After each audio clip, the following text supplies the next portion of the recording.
और गीता में क्या लिखा है सत्य स्वरूप के बारे में? हे अर्जुन, जो लोग मुझे मनुष्य करके जानते हैं कि मैं एक मनुष्य हूं, मनुष्य की भांति मेरी पूजा करते हैं, वो कभी मुझे पहचान ही नहीं सकते। जो तत्व ज्ञान के द्वारा मुझे जानते हैं, यानी मैं एक आत्मा हूं, हे अर्जुन, केवल वही लोग जन्म मरण से पार होते हैं, उनको कभी किसी गर्भ जून में नहीं जाना पड़ता। हम लोग कितने अच्छे अच्छे कपड़े पहन के सब बढ़िया खा रहे हैं, पी रहे हैं, लेकिन सोचो हम आए कहां से हैं? 9 महीने कहां काटे हमने? एक दिन क्या, एक पल भी याद नहीं है किसी को कि 9 महीने हम कहां रहे, किसने बुलाया? अभी आपके जीवन में कोई हादसा हो जाए, सारी उम्र याद रहेगा आपको कि मेरा तो बड़ा बुरा हादसा हो गया जीवन में, लेकिन वो 9 महीने क्यों याद नहीं आ रहे हैं? कहां था मैं? ये माया का खेल है। माया ने तुम्हारे दिमाग से ऐसे डिलीट मार दिया वो 9 महीना, ताकि तुम्हें एक पल भी याद ना रहे, क्योंकि वो एक एक पल कैसे हमने काटा है हम सोच भी नहीं सकते। इतनी हालत खराब थी हमारी कि हम बता भी नहीं सकते, जिसको कुंभी नरक बोला गया है। माँ का गर्भ इज इक्वल टू कुंभी नरक। और कोई नरक नहीं है आसमान में, क्योंकि कहे कि जी ऊपर आसमान में नरक है, वहाँ पतीले हैं, कढ़ाइयाँ हैं, उबल रहा है तेल, उसमें तुम्हें डालेंगे, पकौड़ा बनाया जाएगा तुम्हारा। ऐसा कुछ नहीं है। वो कढ़ाई कहाँ है, वो तेल कहाँ है? वो माँ के गर्भ में है। जब हम माँ के गर्भ में जाते हैं तो जल रूप में जाते हैं, और जब कढ़ाई में गिरते हैं, जैसे आप पकौड़े बनाते हो तो पहले उठाते हो जब पकौड़ा तो गीला होता है, और जैसे ही गरम गरम कढ़ाई में डाल दिया एकदम पकौड़ा बन गया। ऐसे ही जब हम माँ के गर्भ में गए तो हम जल के रूप में गए, लेकिन वहाँ कढ़ाई में जाके हमें पकौड़े की तरह तल दिया गया। तभी ये हमारी उंगलियां आई हैं, हमारा सिर आया, हमारा धड़ आया, पैर आए, नाखून आए, आंख आई, कान आए। ये पकौड़े तैयार है बिल्कुल। पकौड़े निकाल के ये बैठा रखे हैं सारे दुनिया में, पकौड़े खिला रखे हैं सारे। बस इसी को समझना है, यही नरक है, और कोई नरक नहीं है। जो ज्यादा तल दिया ज्यादा काला हो गया वो तो इसी को समझना है। अब ये स्वरूप भी हमारा नहीं है, ये शरीर भी हमारा स्वरूप नहीं है, ये हमें कपड़े पहना दिए गए। अब तुम कपड़े जब तक पहने हैं ठीक है, अच्छी बात है, लेकिन जब इन कपड़ों को उतारने की बारी आती है, यानी शरीर को छोड़ने की बारी आती है, तब हम रोने लग जाते हैं। हाय मर गया, डॉक्टर साहब बचा लो, पापा बचा लो, मम्मी बचा लो। क्यों? क्योंकि हमें अपना स्वरूप ही नहीं पता है कि मैं हूं क्या।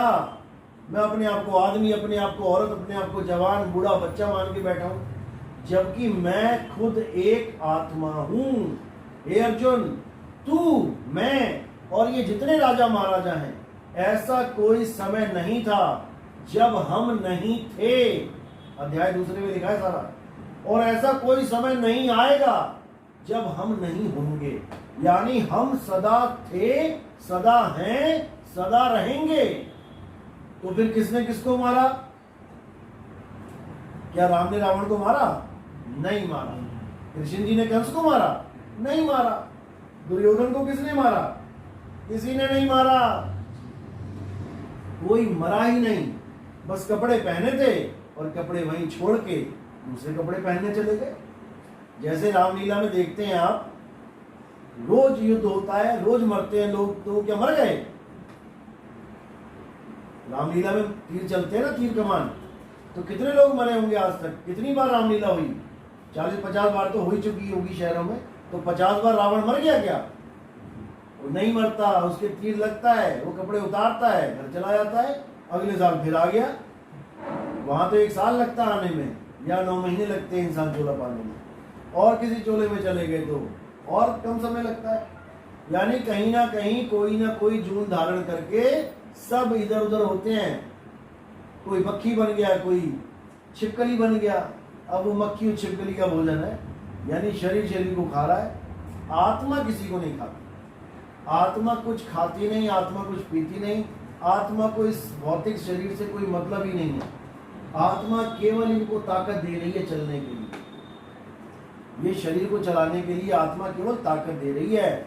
आत्मा और कुछ नहीं कर रही कि पानी पिया आत्मा ने कि खाना खाया आत्मा ने, बिल्कुल नहीं। जैसे आप ड्राइवर हो, आप केवल ताकत दे रहे हो गाड़ी चलाने के लिए, स्टीयरिंग संभाल रहे हो, हॉर्न बजा रहे हो, लाइट जला रहे हो, लेकिन पेट्रोल नहीं पी रहे हो कि आप पेट्रोल पी रहे हो, गाड़ी पेट्रोल पी रही है। इसी प्रकार ये खाना भी आप नहीं खा रहे हो, शरीर खा रहा है और पचा के निकाल रहा है। गाड़ी तेल पी रही है, पचा के धुआं निकाल रही है।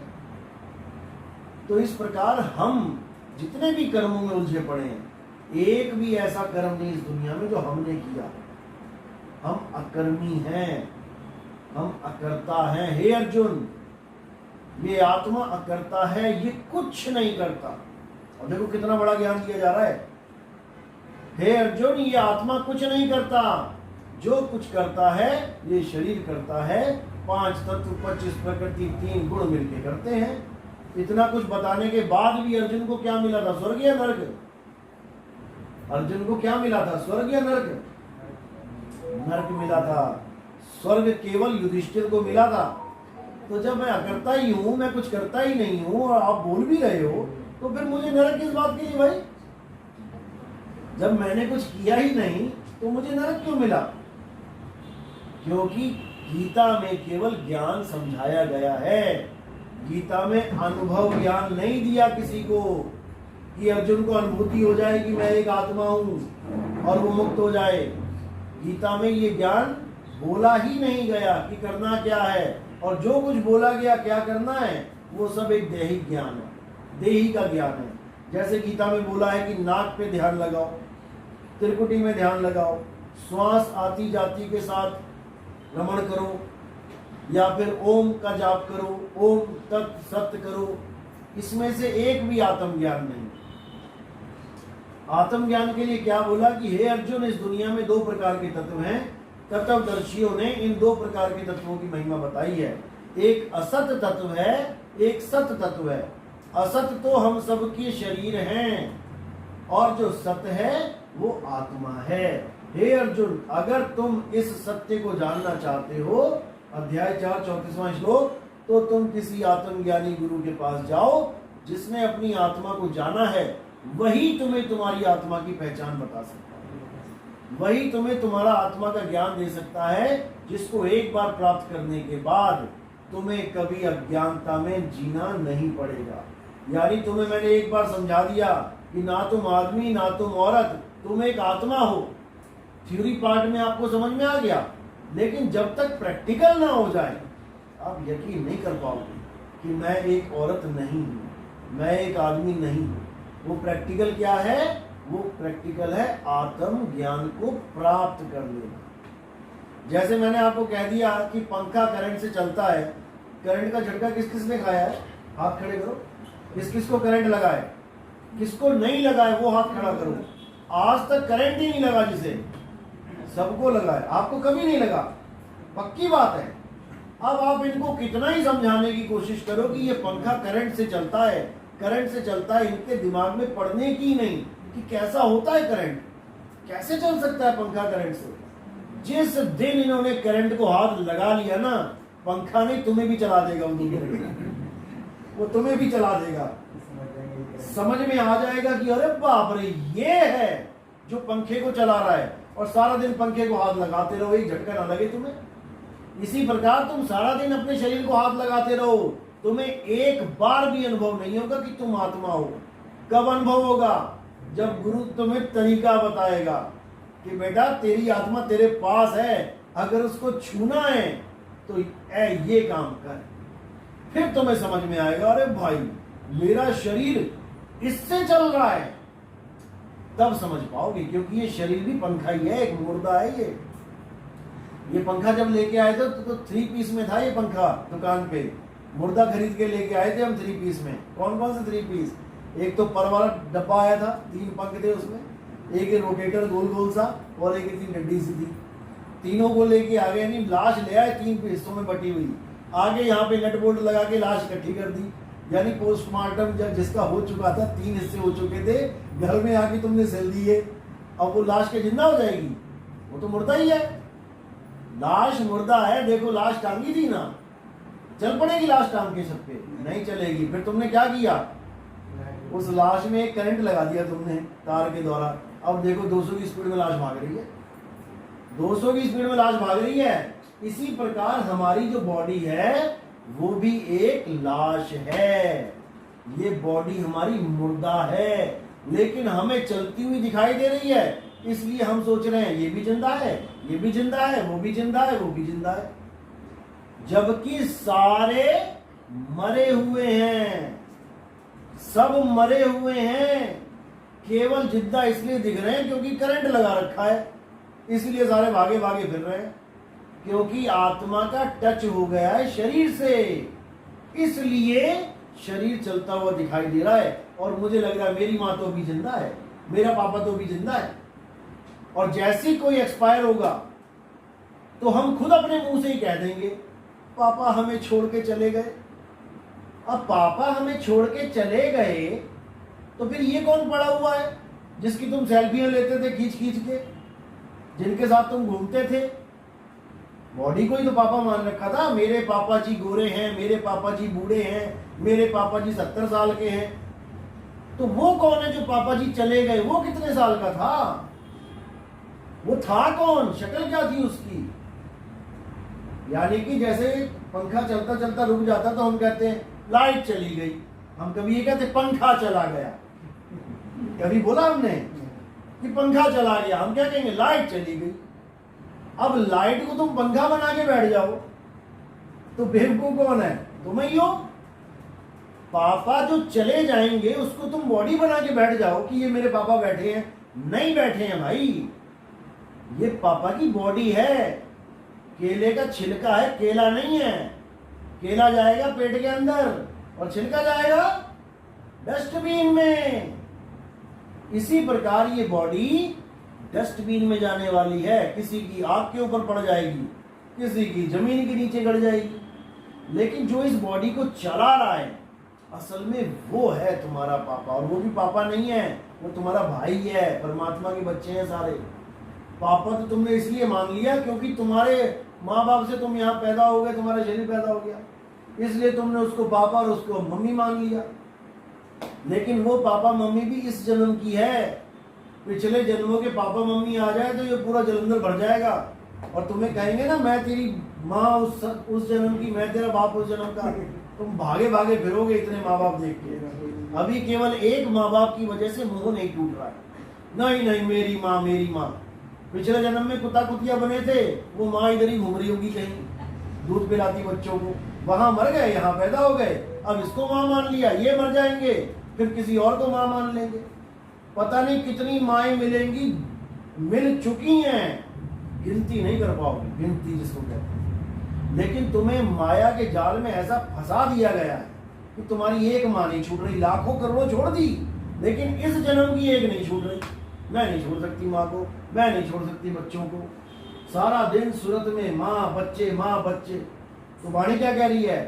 अंत काले जो लड़का सिमरे, ऐसी चिंता में देह मरे, सुकर जन्म वो वलवल उतरे। सुअर बनेगा वो जो अंत समय में कहता है ना मेरे बेटी की शक्ल दिखा दो, मेरे बेटी। शक्ल क्या देखेगा? ले 20 बच्चे हैं ना, 20 बच्चे होते हैं सुअर के, देख शक्लें। तो ऐसे इस जीव को उलझा रखा है। किसने उलझाया है? किसने? काल भगवान ने। काल और माया ने मिलके सब जीव को उलझा रखा है मोह में। मोह एक विकार है और प्रेम एक ताकत है। जिन प्रेम किया तिन्हीं प्रभ पाया। ऐरी मैं तो प्रेम दीवानी, मेरा दर्द न जाने कोई। प्रेम एक ताकत है और मोह एक विकार है। काम, क्रोध, लोभ, मोह विकार है। अगर तुम्हें तुम्हारी माँ से बहुत ज्यादा प्यार है, मोह है, तो तुम बहुत जबरदस्त तरीके से फंसी पड़ी हो। अगला जन्म लेने के लिए तैयार हो। अगर तुम्हें तुम्हारे बच्चों से मोह है तो समझ जाना कि तुम अगले जन्म में आने के लिए तैयार हो। किसी भी चीज से मोह है तो समझो कि तैयारी करो आने की। तो करना क्या है? मोह को त्याग देना है। अपनी माँ को अपनी माँ नहीं समझना है। अगर तुमने उसको अपनी माँ समझ लिया तो इसका मतलब तुम अपने आप को शरीर और अपनी माँ को भी शरीर मान लो। यानी अब दोबारा शरीर धारण करने के लिए तैयार रहो। तुमने क्या समझना है अपनी माँ को? मैं भी एक जीव और मेरी माँ भी एक जीव, मैं भी 84 में फंसी और मेरी माँ भी 84 में फंसी। अब क्या करना है, ज्ञान समझ के कि मैं भी निकलूं और मेरी माँ भी निकल जाए, जो मेरी माँ है ही नहीं। पता नहीं कितनों की माँ हो के आज मेरी माँ कहा रही है। जब बच्चा गर्भ में जाता है तो उसको नहीं पता होता है कि कौन मेरी माँ है, वो तो पेट में पड़ा हुआ है बेचारा। उसको नहीं पता मेरी माँ की शक्ल कैसी है, उसको नहीं पता मेरी माँ कौन सी भाषा बोलती है, उसको नहीं पता मेरी माँ सड़क के किनारे झुंगी में रहती है कि कोई बहुत बड़े कोठी में रहती है, कुछ नहीं पता। बस जहां कर्मों के अनुसार उसको जीवन मिल गया वहीं वो पनपने लगता है और फिर बाहर आ जाता है। अब चाहे काली कलूटी माँ क्यों ना हो, उसके लिए वो सबसे प्यारी है। देखो सड़कों पे भिखारी भीख मांगते हैं, काली पीली और गंदी संदी सी, उसी से बच्चा चिपका हुआ है। वो उसको चूमनी कर रही है, वो उसको चूम रहे हैं और तुम ना चूम पाओगे एक बार भी। लेकिन अगर तुम्हें उनका बेटा बना दिया तो उसी को दिन रात चूमोगे। यही माया है, यही खेल है। इसी को समझ के इस माया जाल को तोड़ देना है। बड़ा मुश्किल लगता है सुनने में, लेकिन बहुत आसान भी है।